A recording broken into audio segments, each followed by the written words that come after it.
समाजवादी पक्षाचे आमदार अबू आझमी यांनी औरंगजेबाचं गुणगान करणारं वक्तव्य 2 दिवसांपूर्वी केलं।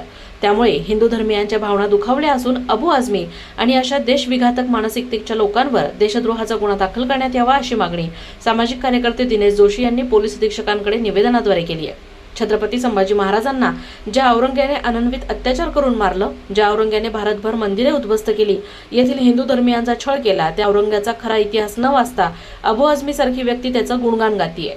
अशा मानसिकतेच्या लोकांना समाजात धार्मिक दंगली घडवून आणायचे आहेत का?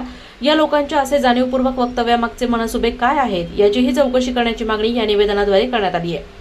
तसेच भारतात कुठेही औरंग्याचे गुणगान गाणारी जमात दिसेल त्यांच्यावर देशद्रोहाचा खटला दाखल करण्यात यावा अशी मागणीही दिनेश जोशी यांनी केली आहे। जय श्रीराम।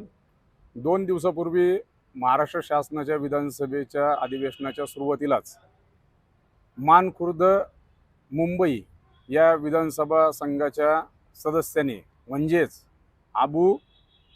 आसिम आझमी याने औरंग्याच्या बाबतीत एक जाणीवपूर्वक हिंदू धर्मीयांच्या भावना दुखावणारं विधान केलं। या संदर्भामध्ये आपण जर पाहिलं तर हे जाणीवपूर्वक कुठंतरी महाराष्ट्रामध्ये जातीय दंगली निर्माण करण्यासाठीच हे विधान केलेलं आहे हे प्रकर्षाने जाणवतंय।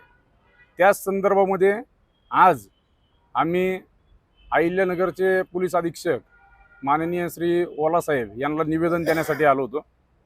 आम्ही अशी मागणी केलेली आहे की अशा प्रकारचं वक्तव्य एका विधानसभेचा सदस्य करतोय म्हणजे त्याच्या मागची विचारधारा तुम्ही लक्षात घेतली पाहिजे। कारण त्याला तो प्रतिनिधित्व करत असताना त्याला कमीत कमी 70-80 हजार लोकांनी मतदान केलेलं आहे। त्याच्याकडे पाहण्याचा दृष्टिकोन त्या लोकांचा त्या पद्धतीचा आहे। म्हणजे त्याच्या वक्तव्यातून त्या समाजाची त्याला मानणाऱ्या लोकांची एक विचारधारा समोर येते। अशी विचारधारा ज्या वेळेस समोर येते आणि तो जे काही हिम्मत करतोय तर त्याच्यातून एक प्रकर्षाने जाणवतं की कुठंतरी जातीय दंगली घडवणं आणि हिंदूंच्या भावनांचा अनादर करणं हेच याच्यातून दिसून येतंय। अशा प्रकारचं वक्तव्य इथून पुढच्या काळामध्ये कुणी करू नये याच्यासाठी कठोर कायदा आणि कठोर शासन होणं गरजेचं आहे।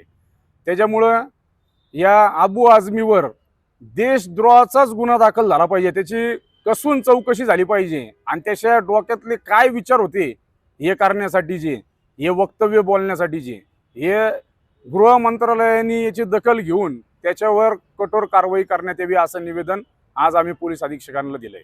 जय शिवराय, जय शंभूराजे, जय श्रीराम। प्रतिनिधी दीपक कासवा, अहिल्यानगर।